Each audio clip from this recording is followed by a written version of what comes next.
All right, here we are on a bright, sunny Sunday afternoon in Central Florida, in the Sunshine State.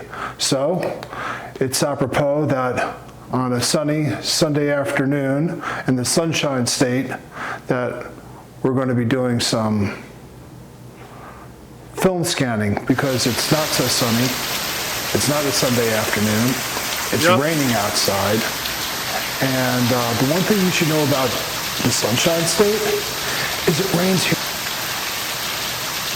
Now, it turns out that I compared this method of film scanning against all others, flatbed scanners, and even a very fancy Hasselblad drum scanner. And of all the scanning technologies that I've used and so forth, this by far produces the best results. And the greatest thing is it's affordable and it's designed for you to be able to do this at home. So once you've developed your film and you're ready to scan it in, let me show you exactly what we do. But for starters, I'm going to just, you're probably saying to yourself, well, what type of camera is that you have in your hand right now? And this is my Z8, and I'm going to use my Z8 actually to do a better job of showing you the lay of the land.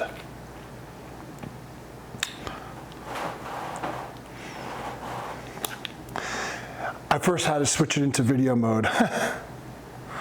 All right. Here we are in video mode. All right.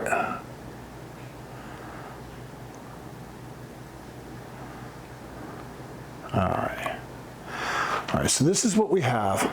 All right, and what I really want to show you is what our setup is. The first thing that I want you to notice is that we have this, what I'll call a light box. It's just a light panel that I bought from Amazon. It was very, very inexpensive. And then you'll see our negative film. You'll see this cute little thing right over here, and you'll see what we do with that. This is I don't know if you can see it good. That thing is used for a level. It goes onto the camera. To do our scanning, I'm going to use this. This is a Nikon DSLR. It's a D850, although you don't need to use a D850. You can use any camera that you have. You could be using the camera that I have in my hand, which is a Nikon Z8 or a Nikon Z6 III, or any DSLR that you chose. I'm just using the Nikon D8, and you'll see why, because it has a very, very cool feature on it, which is unique to the Nikon Z8 in particular. And the Nikon Z8, the neat thing about that particular camera is it has a 45.8 megapixel sensor, not much similar to the Z8. So just in terms of image quality, the Nikon D850 is a wonderful camera. The other thing that I want you to notice with this camera is that I'm using what Nikon calls a micro, but the rest of the world calls a macro lens. And this is 105 millimeter, 1.8 G, which is a very nice lens. I have a pair of gloves. I'm going to use the nitrile gloves. These gloves are also used, but we don't want to get any fingerprints on our negatives. And then finally, the last thing that we have here is a tripod, and I use a shutter release. Although you don't need to use a shutter release, I like to use a shutter release because you could set a 2-second timer or a 5-second timer so that when you press the shutter, you don't get any lens shake. But I always like using the shutter release because I just like the way that this thing works, and it's very, very inexpensive. I think a shutter release like this one is literally $10. So this whole setup is you probably have everything that you need at home already to do film scanning. And that was the point of what I was just showing you.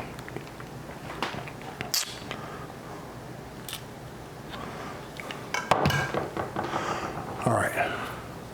So the first thing that I'm going to do is I'm going to put on some gloves. That way, if I handle the negatives, I won't leave. I could have also used these. These are interesting gloves. Those are lint-free gloves, and they work well also. All right. So the first and most important thing about doing this is setting up our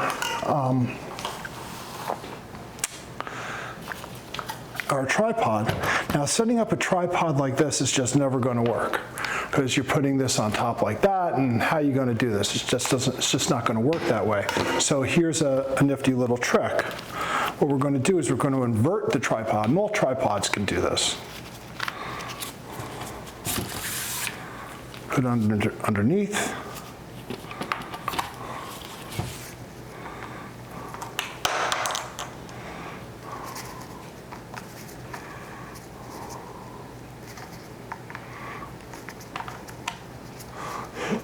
I'll probably speed this part of the video up, or maybe even edit it out. But anyways, and what we're going to do is right on the bottom, one of the things that you'll notice, if you look at the tripod thing, right here on the bottom is a little indentation. We're going to use that indentation, and I'll show you how.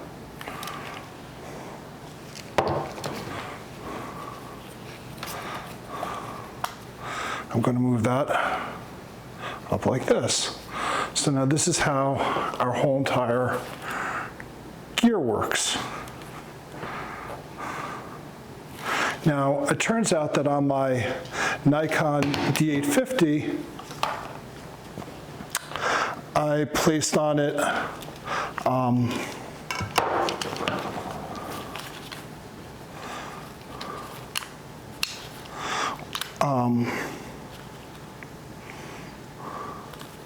I got this from Really Right Stuff. It's one of the, I guess, they're one of these things. I forgot what it's called. See what happens when you get older? You forget the names of things. Thank you. My wife, who's right over there, she's beautiful. She finally told me what I needed to know. L bracket. Thank you, honey. What would I do without her? So what I do is I basically, with the L bracket, I kind of, let me just show you what I do. I kind of make a space like that. So I extend the L bracket out. And by extending the L bracket out, here, let me kind of put this on top. Before I put it on top, let me show you what I'm going to do. I have this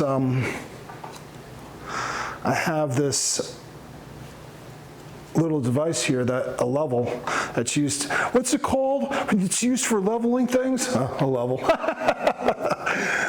So word retrieval, always problems with word retrieval, but that's how you stick it on. You place it right in the area where you have your where you normally put a strobe.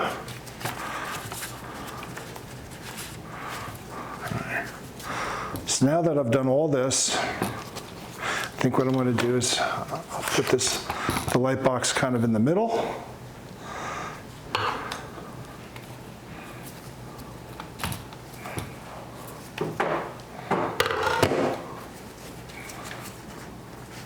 All right, hopefully this will work.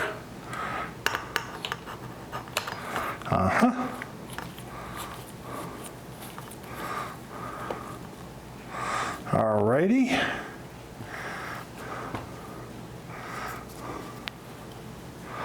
All right. So what I'm going to do is I'm going to lower one of the legs.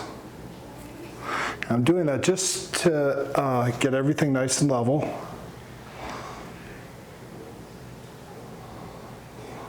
It's not quite level yet.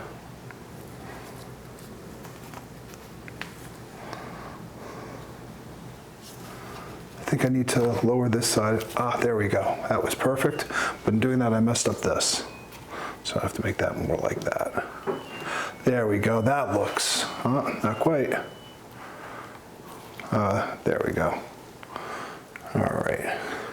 What you want is you want to make sure that, what you want to do is you want to make sure you put this thing on ahead of time before you stick it onto before you go through the entire hassle of, that's so funny. Here, let me take this apart.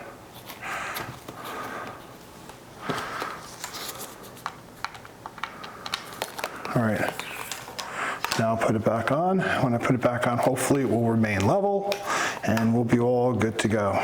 Maybe some of this stuff I'll have to cut out. Edit it out. Unuseful information we'll edit out. That's not breaking any laws.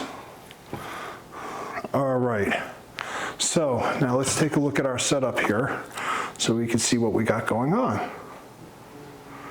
All right, I'm actually gonna turn the camera on. All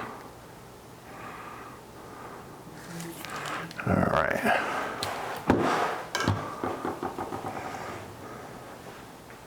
Now, I'm going to put on a live view. When we're all done, we'll cut up our film and we'll put it into a very nice little plastic container for keeping the film nice. One of the things you'll notice about the film itself, here I'll show you, is at the very end of it, I have hanging on is the actual container of film that this came from. And the reason why I do this is that when it's drying, I use this as a little weight to keep it down so that it kind of dries flat. So that's a neat little trick. All right, so what we're going to do is we have this film carrier and we're going to place one end of the film in the film carrier. And the whole purpose of this is really just to keep the film flat. You didn't need to have something like this. You could have just as easily taped the negatives to the bottom of this, but that would have been awkward. And this thing was not an expensive item, and it's inexpensive enough. And I would strongly suggest that you use, there's several different film carriers. I'm showing you this one, but I have different ones that all work really, really, really good. There's some really nice ones on the market. All right, so the first thing I'm doing is lining up everything, and let me show you what I'm doing. All right, so at first it begins to look like that. That's what this thing looks like. In fact, let me pop this out. All right, everything's blurry. We can kind of see the image, and that's what's going on. All right, so now what I want to do is the one thing that you need to make sure is that you're in manual focus. Let me make sure I'm in manual focus. Yes, my manual focus switch is on. You also have a manual focus on the camera itself, and that's also been set. And what I'm going to do right now is, this is a trick that's used by landscape photographers, and I'm going to show it to you.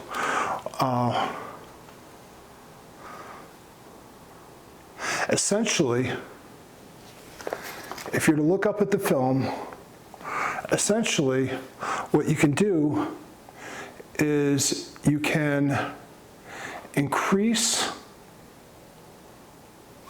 I'm pressing the wrong button. That's because I'm not looking at what I'm doing. You can increase the magnification of your image all the way up to the maximum magnification. And then when you get to the maximum magnification, then when you get to the maximum magnification, boy, this is awkward and hard.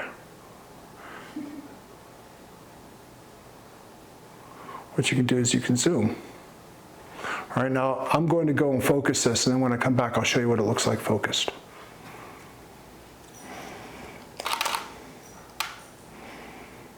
Okay.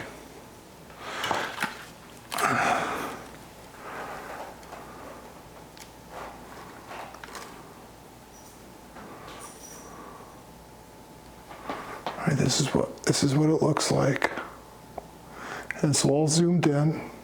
Now the reason why I like the D850 is it has a really neat feature. It can actually create JPEGs, and those JPEGs, not only are they digitized like we're doing right now, but you can actually change them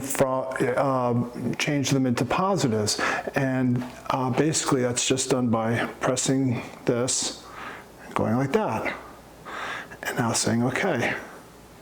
And you'll see, lo and behold, we have an actual image on here that you can see.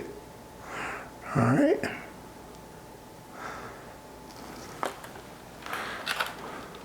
Now it turns out that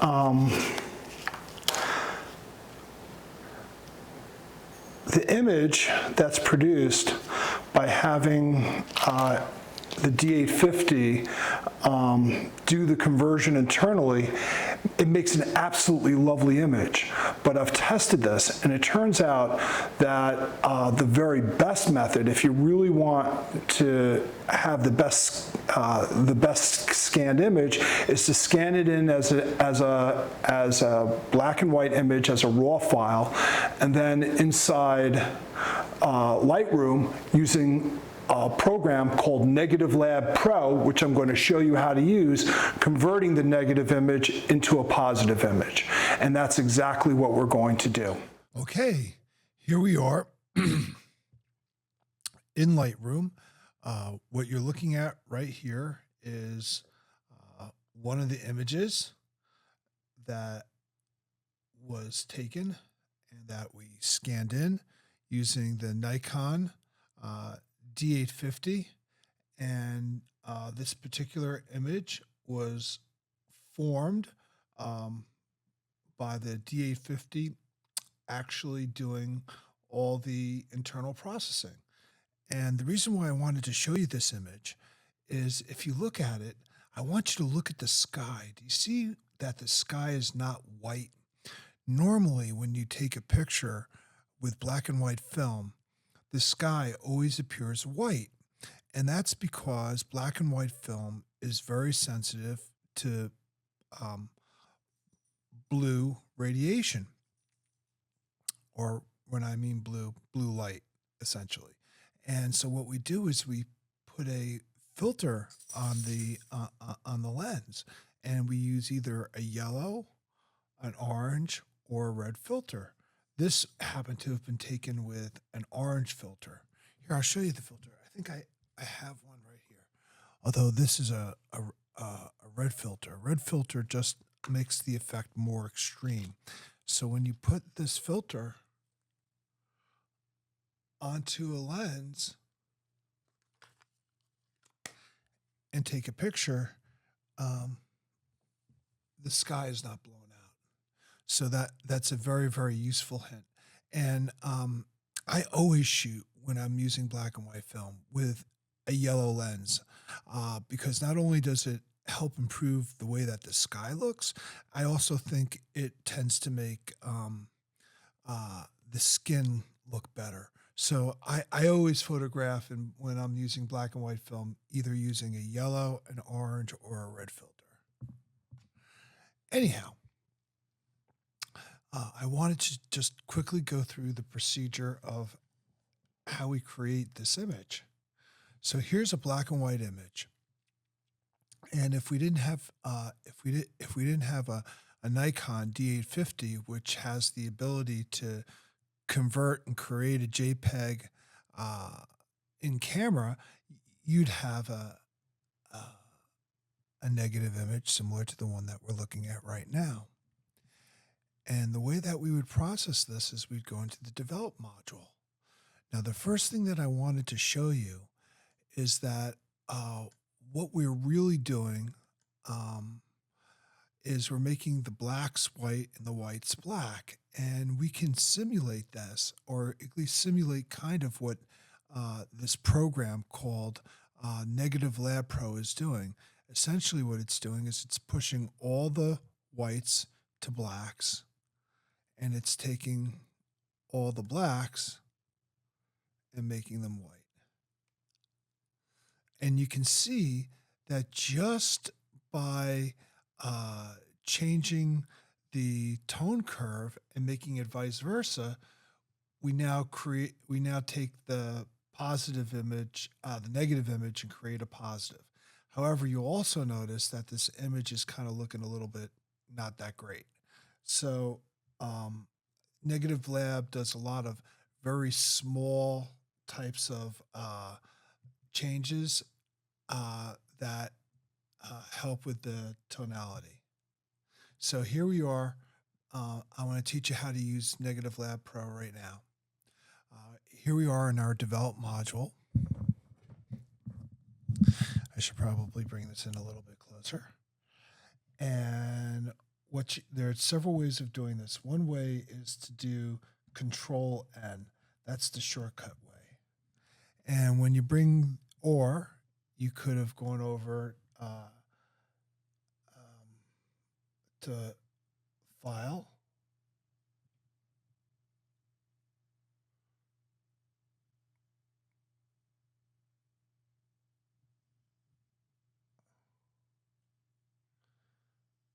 you could have gone into File, Plug in Extras, Negative Lab Pro, and that would have brought up the same screen right over here.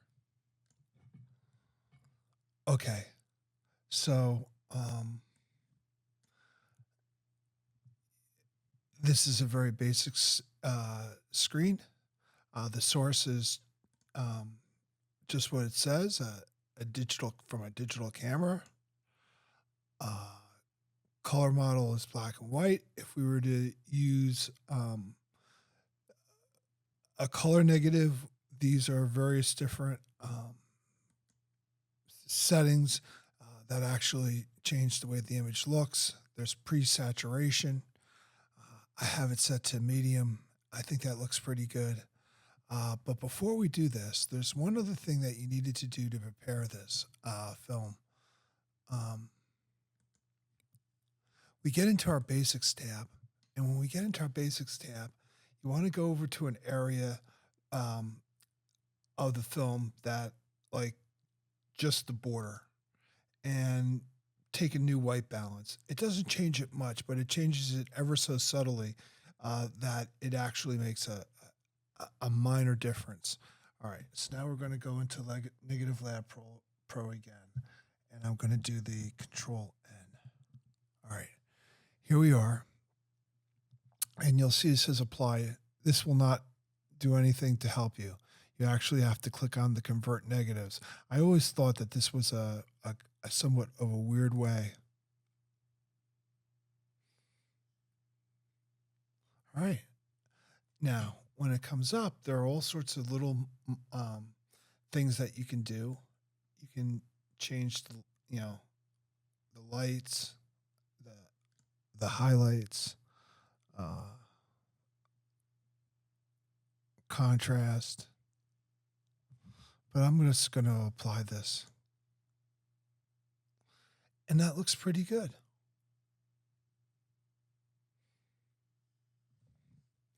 Now, one of the interesting things is that if you're in the development module, we'll try this out with shadows. One of the things that you'll notice is that if you move towards the darks, it actually makes it brighter.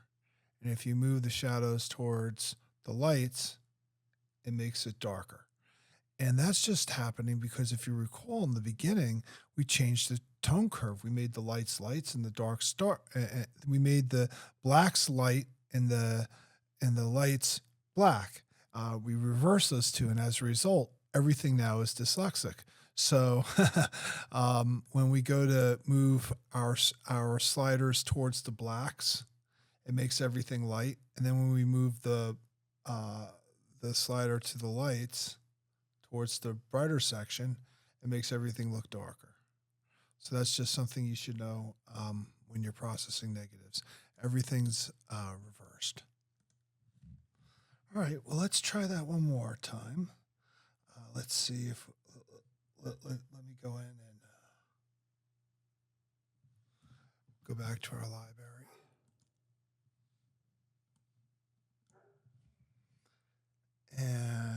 let's see if I can see something.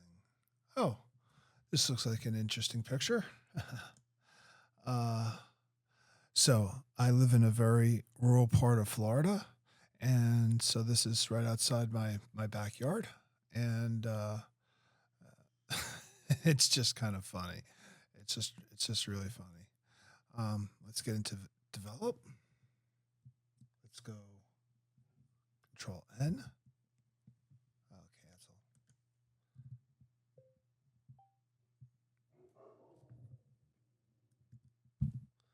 All right, and I'm going to convert the negative. And let's see. I'll bring the lights down a little bit. Maybe I should bring the lights up, actually. Bring the lights up. Bring the darks down, maybe. Like that. Yeah. Add a little contrast. That always looks a little good.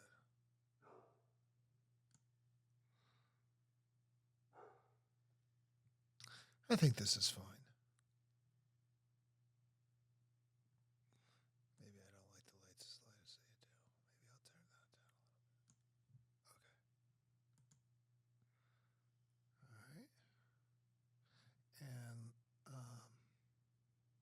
let's see what else there is.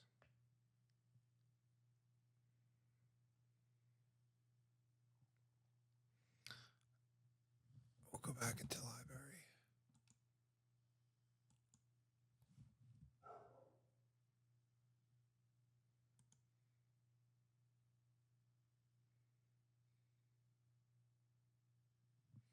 Oh, let's try this one out. All right, let's go to develop. And the first thing that we're going to do is we're going to go to a place where there's no image to create a white point. Then I'm actually going to get rid of that border, also a little bit from the bottom. All right, make it look like that. That looks good. And then I'll do my Negative Lab Pro. And I'm going to say convert. And voila. Let's see, is there anything I want to do? I'm just going to leave it this way. Now, one of the things that you'll notice is that there's some dust on this negative. There's dust all over here. So we can get rid of that. We can either do that in Lightroom or we can do that in Photoshop. This is how you do it in Lightroom. I had a professor once that said that she found this process of doing the spotting very relaxing. She kind of said it was kind of like a flow situation and it made her happy. Now that I'm looking at this particular negative, what I see is a lot of like microscopic dots. You won't be able to see it on YouTube, but when I'm pixel peeping, I see it for sure. Which, well, what can you do?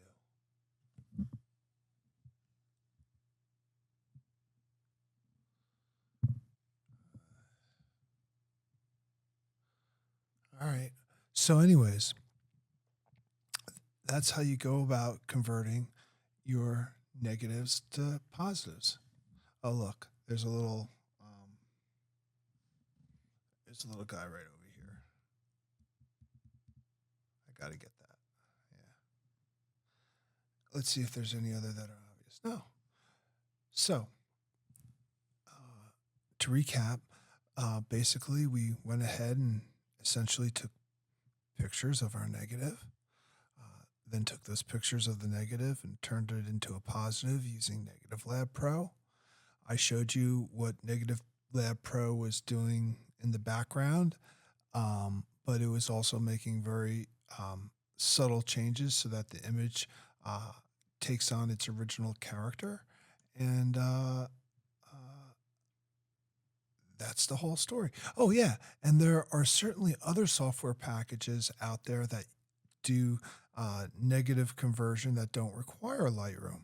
I haven't gone through them because I don't own any, uh, but I hear that they're very good. You know, at least people that have reviewed it online have had a lot of positive comments. I can't say one way or the other because I haven't used that technology, but um, hopefully uh,